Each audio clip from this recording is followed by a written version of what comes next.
And welcome back, Firewood Addicts, to another episode of Travis Does Firewood. Today we're going to make a new tool. Let's do it.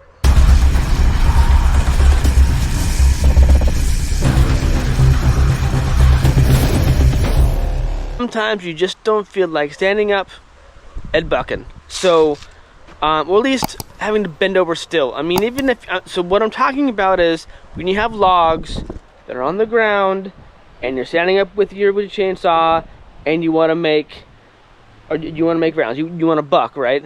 But they're on the ground. That's not ideal. I mean, in a pile, they'll be up here and then you're bucking.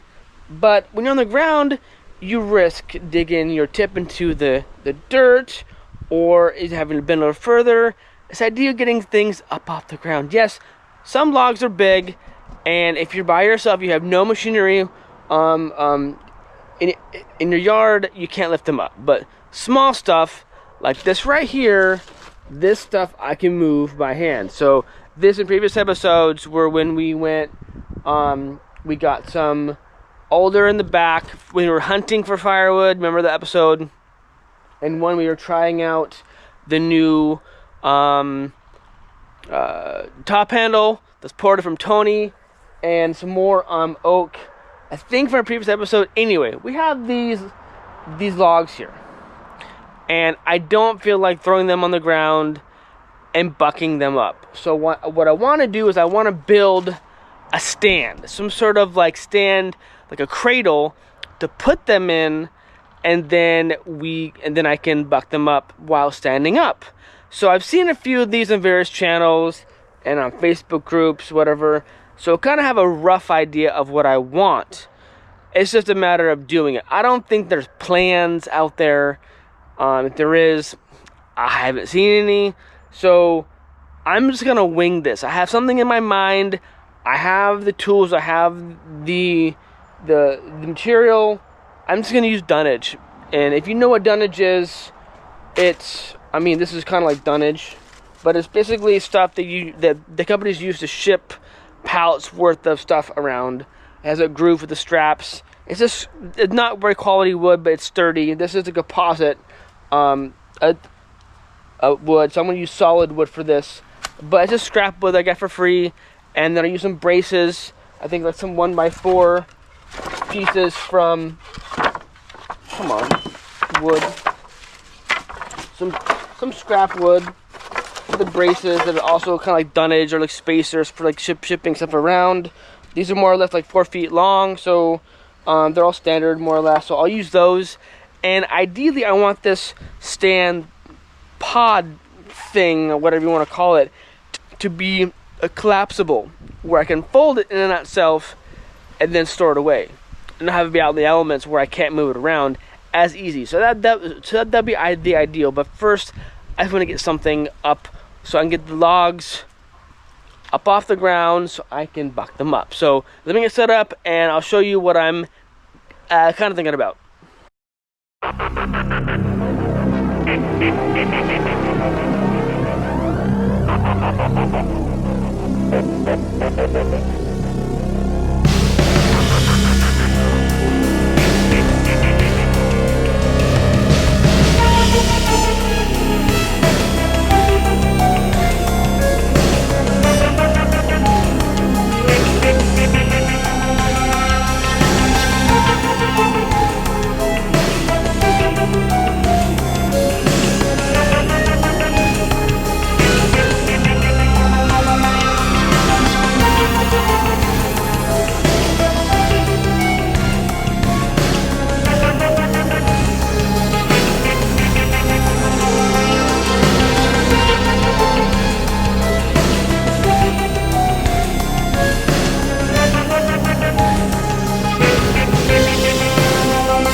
All right, so not pretty. I think it's functional. Seems to be sturdy enough. I mean, ideally to use bolts when you're connecting these ones, the cross braces with the dunnage. I'm gonna try screws on both sides because they can still pivot on center and see how it goes. Obviously, I'm not gonna put down put down a 1,000-pound log on here, but like the small logs that you saw behind me, this should be just fine. So another test is it will collapse. So yeah, that's nice. That's cool. I tried to make in between the slats here, between here and here, like 20, so I have space to cut at 16. Now I'm gonna probably hit this point, these cross members at some point. But if they get too weak, I just take out the screws and I replace them. I mean, this is all free lumber. This is all scrap. I didn't pay for anything. The only thing I paid for were screws and the screw guns, which I've had for a while. So definitely a quick project. But let's see if this works. Let's put a log on it, and then we'll get out one of the saws, and we'll see if this theory works. So first things first, a log.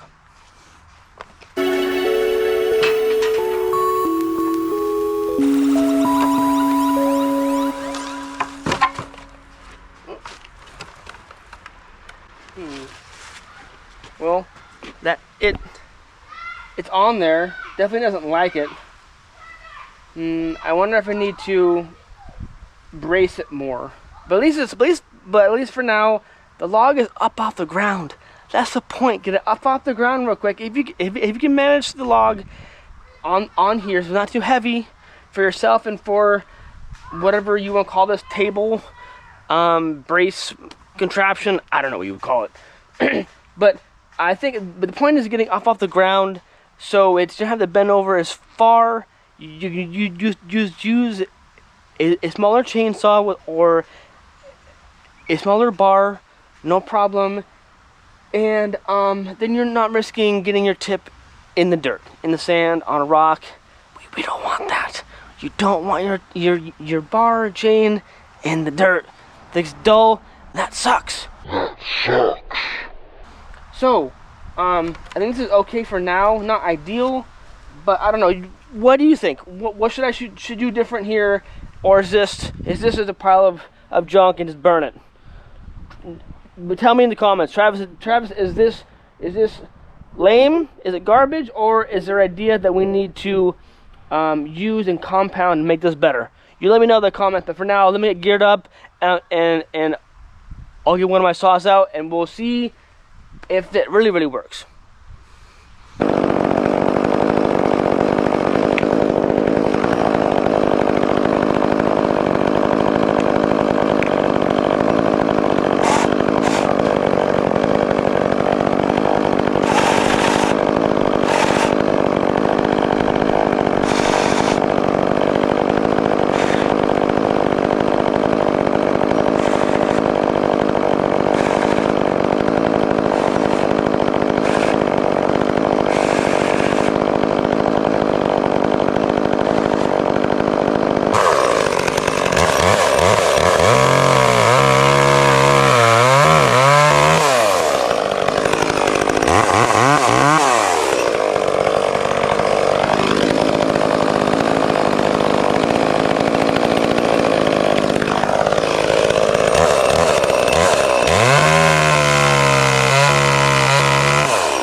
Not pretty, not perfect, but I think it does the job for spending 5-10 minutes on something and already having the material and a few screws. That's nothing. I mean, you can do fancy. You can do bolts and do pre-drilled and treated lumber. Maybe on the feet, the legs, angle off so it's flush to the ground and not digging in. You can go fancy, do fancy. Yeah, $1, yeah, but for here, I just want to try, and I definitely think it was worth that few minutes. And scrap lumber. All those logs I had over there, they're now bucked at 16. Dig it, rock and roll. I mean, it's done. As opposed to having just to put it off because I didn't want to bring out the big saw, gas it up and sharpen it, and then be on the ground. And I mean, I think this is not ideal. This is just a start. It's something. I mean, I wish I'd done this sooner. And I think a lot of you are in the same boat. Like, watching this and doing it at home, like, you're right, Travis. I should have done that sooner too. Again, you can do fancy, you can do beefier. I'll probably make it bigger and better later, but for now, I just wanted to get those a few logs that are, I mean, these are not big. They're not big rounds. What is alder? I didn't think this one was maple that fell down a branch, and not too heavy. But now they're down, and now I can split them. Yeah, and for the ported echo that I got from Tony, thank you again. Just like butter. Oh, like butter. I put on the new bar, 12 inches, and the new chain. This chain, I don't know if you see this or not, but this chain is sleek. You see that? So therefore, when you're cutting, it's even less wood wasted that goes into sawdust. It goes in the air, and it's gone. This thing is sleek and sharp. I think I may need to get a new file for this because these teeth are small. I don't know if you see that or not, but they're small. They're sharp, but they're small. So I'm gonna get a small file for that thing. But this thing just ripped through. I still need to dial in getting it started, but when it starts, it's on fire. So I hope that this was helpful, entertaining, interesting. I don't know any of those words, but if you let me know down in the comments if you have any more ideas of how to make this better. I'm sure you will, because I threw it together. It was 10 minutes worth of work and just a thing in my head. I had screenshotted a few examples, but and so they're on my phone. I didn't want to go find them, spend time. I just want to get this done. So anyway, start. Let me know what you think. What do you think in the comments? But I appreciate you tuning in. Until next time. Life is too short to be a prick, so be kind to one another. Rock and roll. Stay safe. Keep cutting. Cheers.